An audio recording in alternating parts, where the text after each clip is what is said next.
Hello again. Now that we have read the story of Perdu, and you would have noted the examples of effective story language, and you should have already completed the comprehension questions. What we're now going to do is map out the plot points in the story. Below, there are 5 key scenes from the story, and each one represents a key plot point. What I'd like you to do now is just pause the recording and have a go and see if you could put the plot points in the right order. All I want you to do, just see if you can work out which order they should go in. And when you've worked it out, you can then press resume.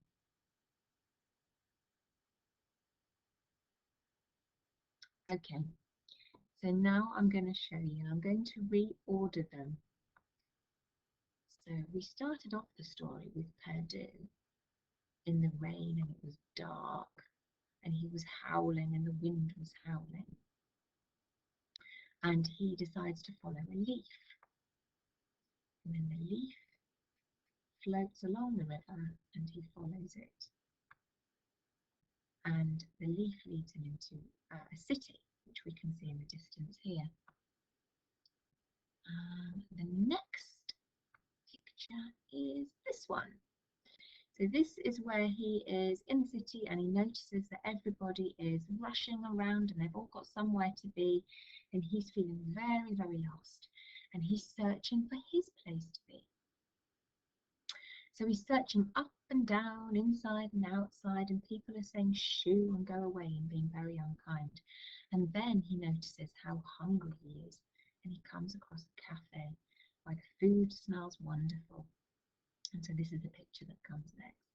But he goes into the cafe and he knocks over a table, and everybody's shouting at him, and there's banging and crashing. And he runs out and he runs away, and he runs into a park, and he curls up asleep, feeling very, very sad and sorry for himself. And he's in the park, and a leaf lands, and he wakes up, and there's a little girl who's followed him, and she finds him and gives him his scarf back and takes him home. And then Perdu knows he's safe and he's got his place to be. Okay, so this is the order and a quick summary I've given you of the story. What I'd like you to do now is go and grab the handout on plot points, and I'd like you to have a go at writing a quick caption next to each picture, just to summarise what's happening at each point in the story. This is the sheet I'd like you to use, and it says mapping out the plot points, and you can see I've ordered them for you, and I've numbered them 1, 2, 3, etc.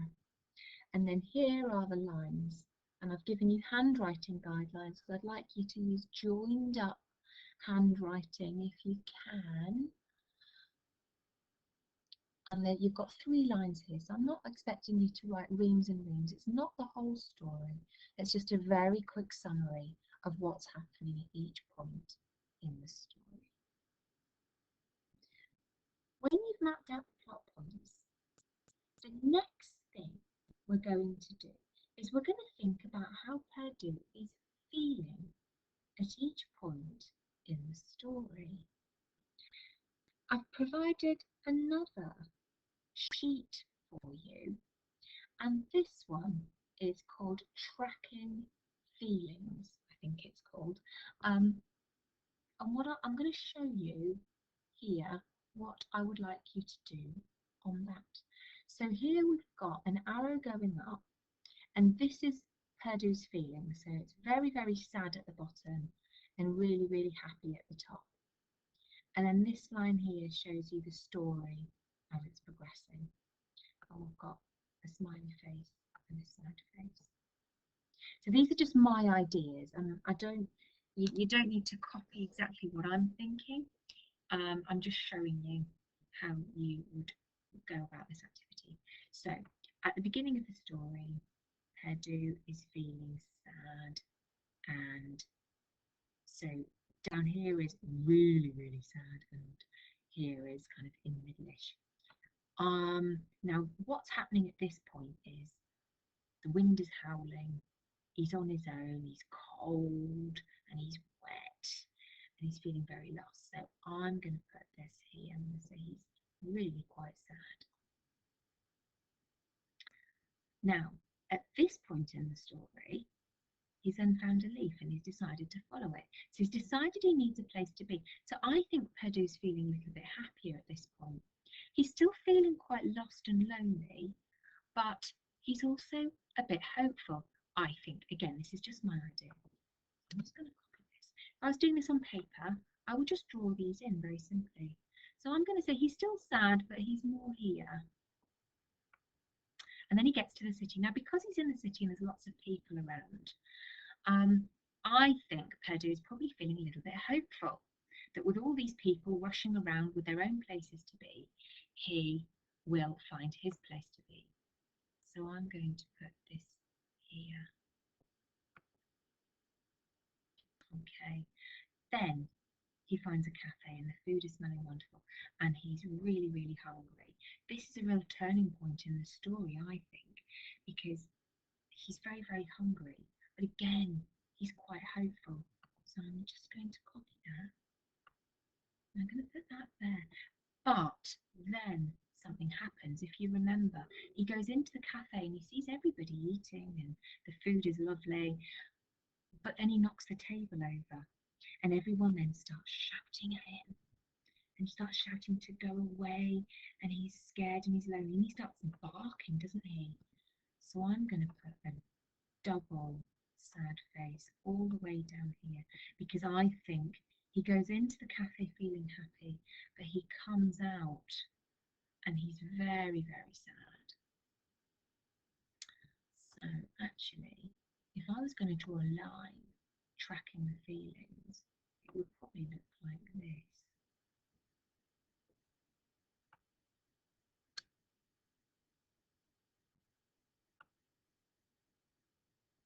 Then we've got a sudden downturn here. And then he runs off to the park and he falls asleep, doesn't he? As a little ball of worry. But then he wakes up and he sees the girl.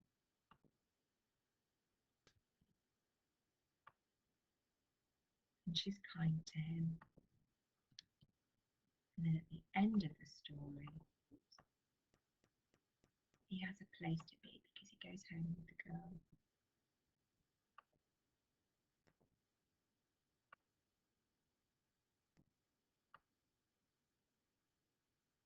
So there we go.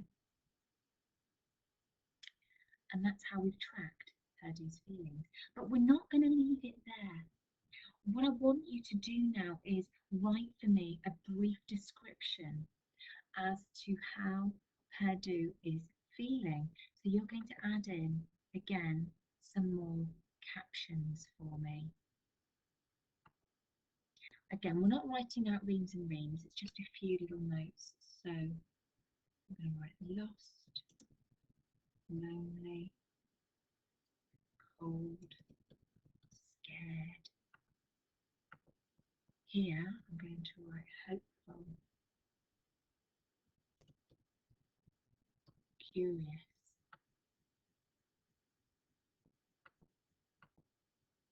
This one here, so he's in the city. I think I'm going to write lost, lonely again,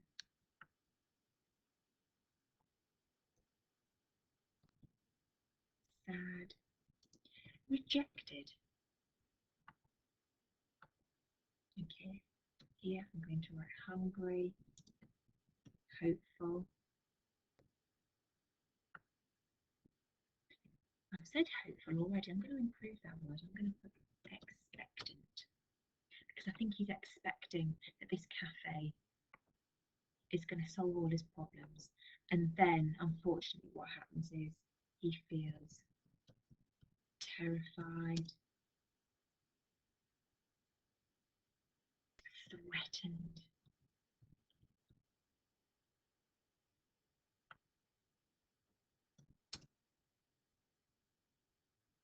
unloved.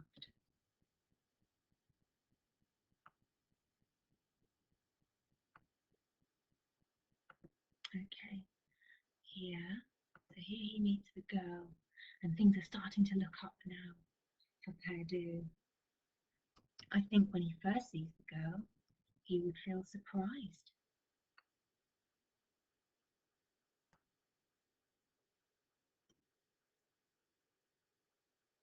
I think he'd feel surprised. I think he would feel um, hmm,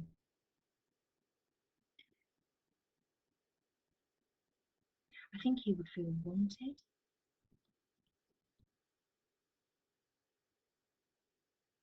I'm going to leave that there. I think this is quite an interesting scene in the story, and I might need to just think about this one a little bit longer. I think certainly at the end of the story, he's feeling loved, cared for, secure, and it's a very happy ending, luckily. Okay, so you have got a sheet with this tracking grid on it. What I'd like you to do is draw in happy or sad faces, and you could draw double sad or double happy depending on how you think he's feeling. Draw the line connecting so we can see the flow of his feelings, and then I want you to annotate it with the words here as well. I must say at this point, all of the sheets that you've been doing so far, the comprehension, the plot points, the grid with the effective language, I'd like you, if you can please, to stick these into your journal, because this is all really, really useful work, and it would be great to keep it all in one place. I'd also like you to think about challenging yourselves and see if you could think of your own examples of show, not tell for each picture. Okay, so for example, when Perdu is sitting outside the cafe, he's feeling hungry and expectant. But a good writer would use show, not tell. A good writer would not say Perdu was hungry and expectant. What a good writer might say is Perdu's eyes widened and his mouth began to water at the smell of delicious food. I'll just move that there so you can see it. Okay, so I'm showing he's expectant. I'm showing he's expectant because his eyes are widening, and I know that I'm showing, sorry, that he's hungry because I'm saying that his mouth is watering at the smell of all this delicious food from inside the cafe. So that's your challenge, your added challenge, to come up with an example of show, not tell for each picture. How can you show the reader what Perdu is feeling by describing actions or sensations or expressions? Okay, I'm going to move us on now. Right, so the next stage in our writing process will then be to start sentence stacking. And we'll use the sentence stacking process to build up our own stories, telling the story through the eyes of Perdu. On Wednesday, I'll post another video guide to help you get started with your story. However, if you don't want to wait till then and you want to get going on your own version of the story, do feel free. And on Class Dojo, I've posted a writing template with handwriting lines on it for you that you can print off and use for your own version of the story. You can go ahead and do your own draft if you want to. Alternatively, you can hang on till later on in the week and you can follow my guides for sentence stacking. But that's all for now. Thank you for listening.